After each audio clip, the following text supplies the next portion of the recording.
6 మంది పిల్లలు అయితే చాలా ఇబ్బందులు పడ్డాము మేము చాలా. అందుకని అలాంటి వాళ్ళకి చూడాలంటే నాకు చాలా ఇష్టం. జనసేన అని పేరు చెప్పుకున్నా, పవన్ కళ్యాణ్ గారి పేరు ఎత్తినా ఫేమస్ అయిపోతాము. మీరు ఆ దారిలోనే వెళ్ళారా? వాస్తవంగా అండి.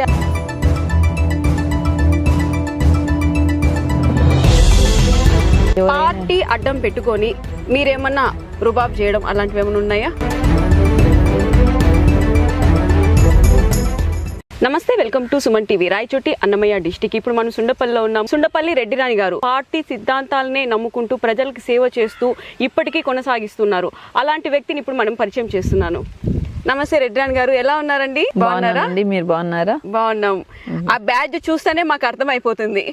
మేము ఈ రోజు ఇంత పేరు తెచ్చుకున్నామంటే అండి, జనసేన అంటేనే మా గుండెల్లో ఉంటదండి. ఎక్కడ వెళ్ళినా జనసేన రెడ్డిరాణి అనేది ట్యాగ్ ముద్ర పడిపోయింది నాకు. నిజం.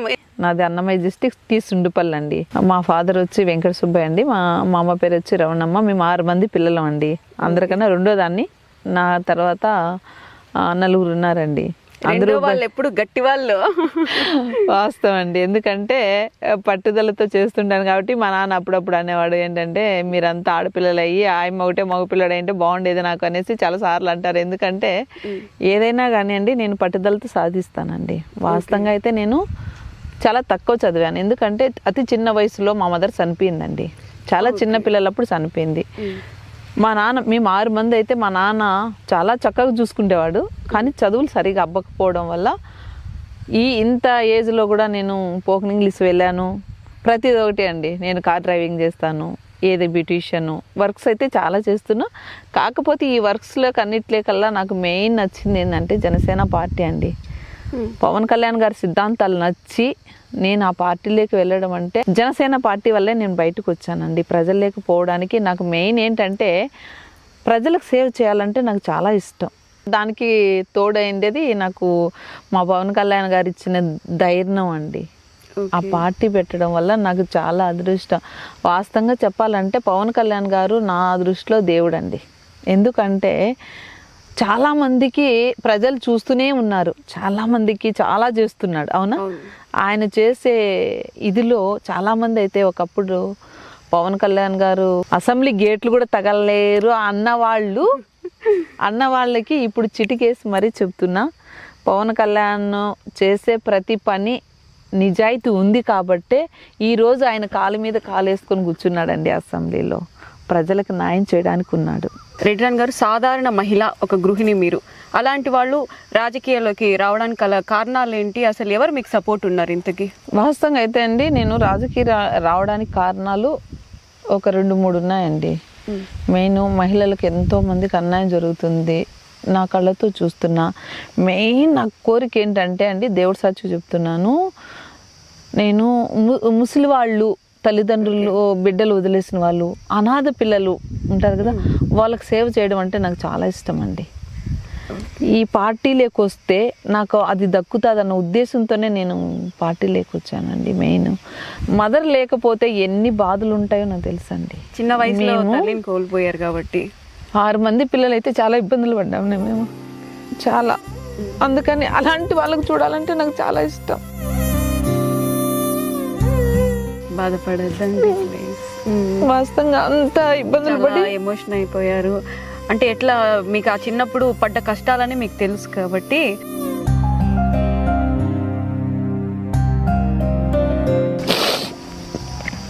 కాకపోతే మా నాన్న అయితే చాలా చక్కగా చూశాడండి. మా నాన్న దేవుడు. మీరు ఎన్ని సంవత్సరాలుగా జనసేనలో ఉన్నారండి? 8 years బ్యాక్ నుండి ఉన్నానండి జనసేనలో.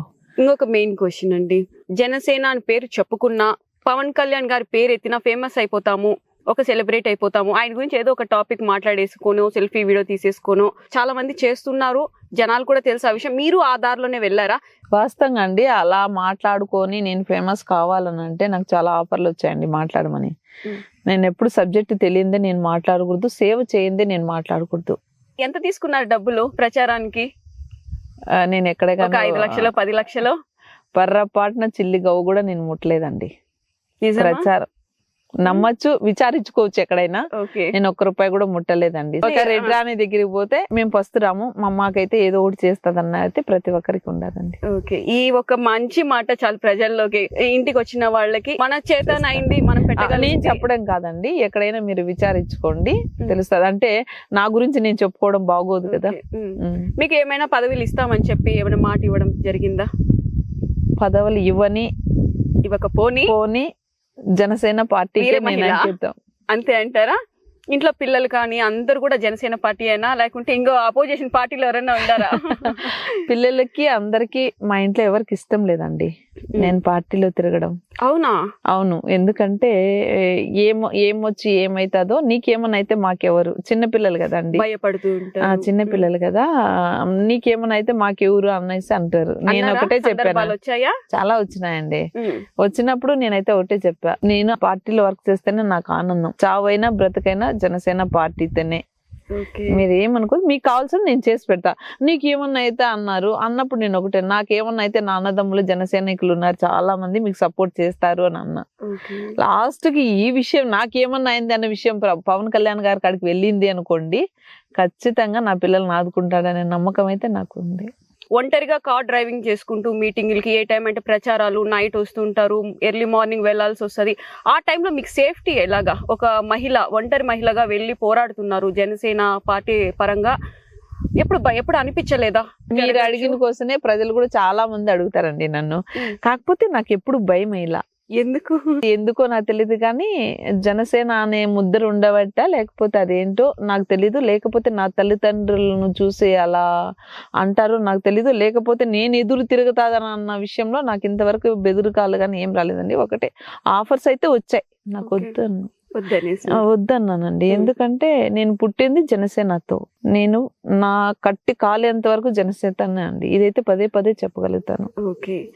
కొంతమంది ఇంత చేస్తే టక్కుమని సెల్ఫీయో వీడియోనో తీసి సోషల్ మీడియా, మీరు సోషల్ మీడియాలో వాడడం తక్కువ, సోషల్ మీడియా అందరిలో మీరు ఉండడం ఎక్కువ, ఏంటి అసలు? నేను చేసే వర్క్ కావచ్చు, నేను ప్రతి ఒక్కరు నన్ను పిలుస్తారండి, వెళ్ళినప్పుడు ప్రతి ఒక్కరు సోషల్ మీడియాలో నన్ను చూస్తుంటారు. ఇప్పుడు ఫోటోలో వీడియోలో అంటే స్మూత్ గా మాట్లాడుతుంది రెడ్ రాణి, వెనకాల చాలా గయ్యాలి, చాలా నోరేసుకొని పడిపోతుంటుంది అని అంటున్నారు. మేమైతే చూడలేదు, ఈ మాట మేము విన్నాం, అది మీ వరకు చెప్పండి. ఇప్పుడు ఒకవేళ వీడియో ముందర మాట్లాడకపోవచ్చు అండి, మనల్ని కాపాడుకోవాలంటే ఆ మాత్రం లేకపోతే ఎలా, మీరు చెప్పండి. ఉండాలి, నా వరకు నా తప్పు లేకపోతే నేను ఒప్పుకోను, ఇదైతే పక్క. నా తప్పు ఉంటే నేను తల ఉంచుతాను. సరే, నాకు ఒక డౌట్, మీరు పవన్ కళ్యాణ్ గారికి ఫ్యాన్సా భక్తులా?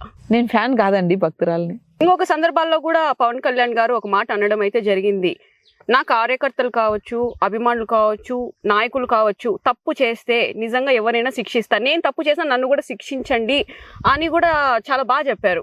నిజం కదండి, ఏ నాయకుడి దగ్గర ఆ పదం వస్తుంది ఒకసారి ఆలోచించండి. అది పవన్ కళ్యాణ్ కాబట్టే పవన్ కళ్యాణ్ గారు కార్యకర్తలు కావచ్చు, లీడర్స్ కావచ్చు, వేరే మహిళలు కావచ్చు, ఆయన చెప్పిన మాట ప్రకారం వెళ్తారండి. ఎవరు ఆయనకి ఎదిరించే వాళ్ళనైతే ఎవరు పార్టీలో ఉండరండి.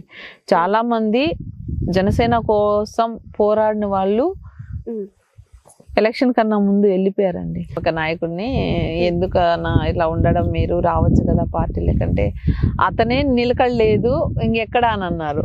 అదే నోటితో ఏమన్నారు తెలుసా, ఇప్పుడు ఎలా అయితే ఆయన హీరో సినిమాల్లో రియల్ హీరో అతను, ఇప్పుడు అతను లేకపోతే టీడీపీ లేదన్నాడండి.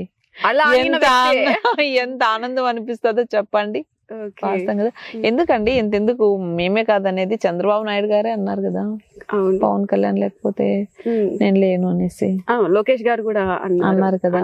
మరి నాకు ఆనందం ఏంటంటే, మోడీ గారు పవన్ కళ్యాణ్ గారి భుజాల మీద చేసుకొని ఎక్కడ లేని ఆనందం చూస్తానండి.